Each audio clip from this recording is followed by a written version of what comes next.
Good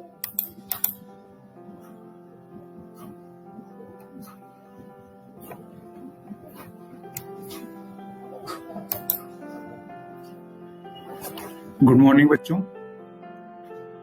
आपका जो 19 तारीख को पेपर हुआ था हिंदी का, आज हम उसे सॉल्व करेंगे।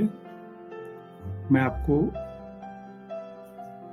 आपका ध्यान उन छोटी छोटी चीजों पे ले जाना चाहूंगा जिसके कारण आपके नंबर कम हुए हैं और कुछ बच्चों का सबमिट करने में दिक्कत हो रही थी, तो उसके बारे में भी हम देखेंगे और बात करेंगे। मैं आपको एक वीडियो के माध्यम से पेपर को कैसे सॉल्व करना है और अपनी सारी एंट्री कैसे पूरी करनी है वो मैं आपको बता रहा हूँ, तो कृपया इसे ध्यान दीजिए और आगे होने वाली परीक्षाओं में इसका उपयोग करेंगे आप।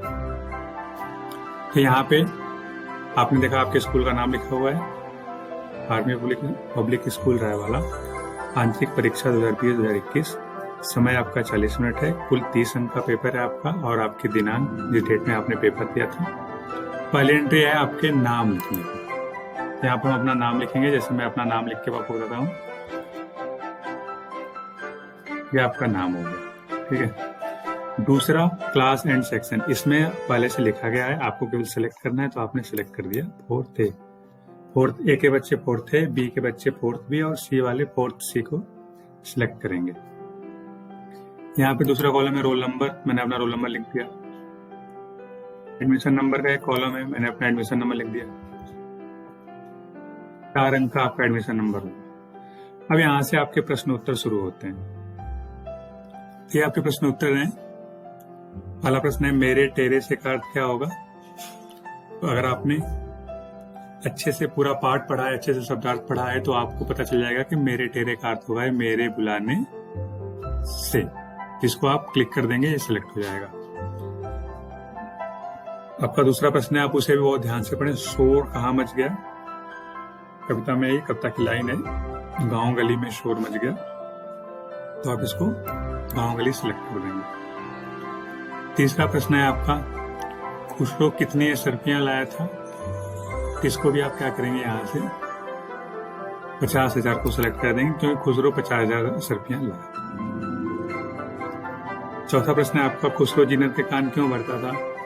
इसका उत्तर होगा कि वह बीरबल से बड़ा पद पाना चाहता। वह अकबर के दरबार में बीरबल से ऊंचा ओहदा पाना चाहता था या बड़ा पद पाना चाहता, इसलिए उसको जीनत के कान भरता था। बीरबल की शिकायत। पांचवा प्रश्न, उभर कर का क्या अर्थ है। तो इसका अर्थ होगा उठकर। मोर कहाँ नाच रहा था। तो मोर कहाँ नाच रहा था बेटा, मोर कहाँ नाच रहा था, जंगल में।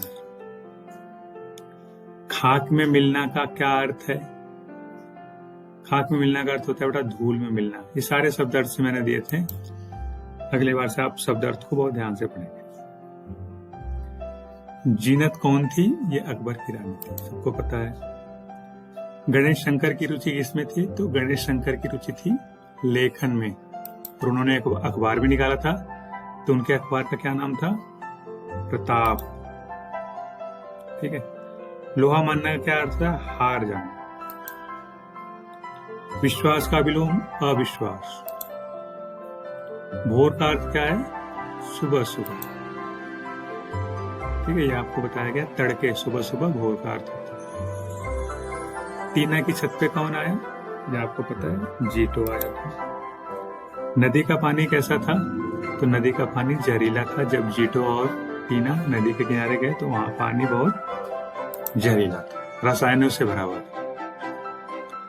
पत्र लिखना भाषा का कौन सा रूप। अब यहां से आपका व्याकरण का भाग शुरू हो रहा है। तो पत्र लिखना भाषा का लिखित रूप आपको बताया गया है, आप जानते भी हैं। देवनागरी लिपि है। देवनागरी लिपि किसकी है, हिंदी की लिपि। हिंदी की लिपि को कहते हैं देवनागरी लिपि। व्याकरण के कितने भाग हैं। तो व्याकरण के 3 भाग होते हैं, वर्ण विचार, शब्द विचार और वाक्य विचार। भाषा की सबसे छोटी इकाई क्या है, भाषा की सबसे छोटी इकाई को बोलते हैं वर्ण, ठीक है। हिंदी वर्णमाला में कितने स्वर हैं। तो हिंदी वर्णमाला में स्वरों की संख्या होती है 11। अच्छा, ये अगला प्रश्न है, किसी व्यक्ति, वस्तु, स्थान या भाव के नाम को कहते हैं संज्ञा। क्या कहते हैं, संज्ञा कहते हैं। अब उसको संज्ञा को सिलेक्ट कर लेंगे। निम्नलिखित में से कौन सा संयुक्त अक्षर नहीं है? ये बार बार आप ध्यान देना कि मैं बीच में एक नहीं डाल देता हूँ, इसका मतलब है जो इसमें नहीं है वो होता है। तो क्ष, त्र, ज्ञ ये संयुक्त अक्षर होते हैं, आपको लिखवाया गया है। श जो होता है ये संयुक्त अक्षर नहीं है। वर्णमाला में व्यंजनों की संख्या कितनी है? आपको मैंने लिखवाया है 33। पुल्लिंग से पहचान होती है, पुरुष वर्ग के लोगों की पहचान पुल्लिंग होती है। भाषा के कितने रूप होते हैं? तो भाषा के 2 रूप होते हैं, मौखिक और लिखित।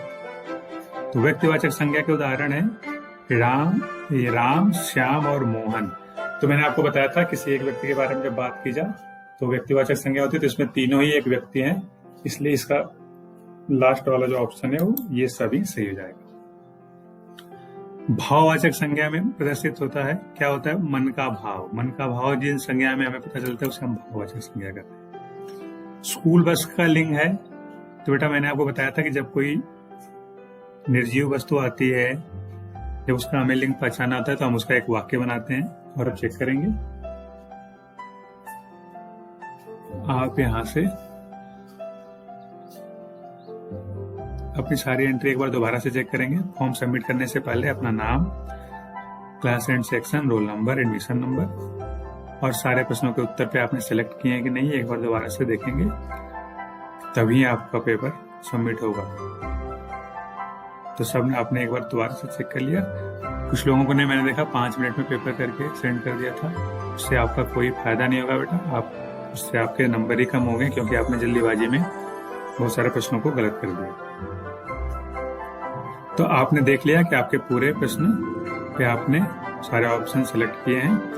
अब आप यहां से इसको सबमिट पे क्लिक करेंगे।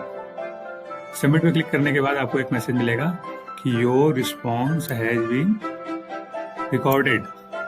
तो ये जब मिल जाए तो अब आप समझ लेना कि आपके का पेपर सबमिट हो चुका है। ठीक है, चलिए आगे भी आप इस चीज का ख्याल रखेंगे। Thank you.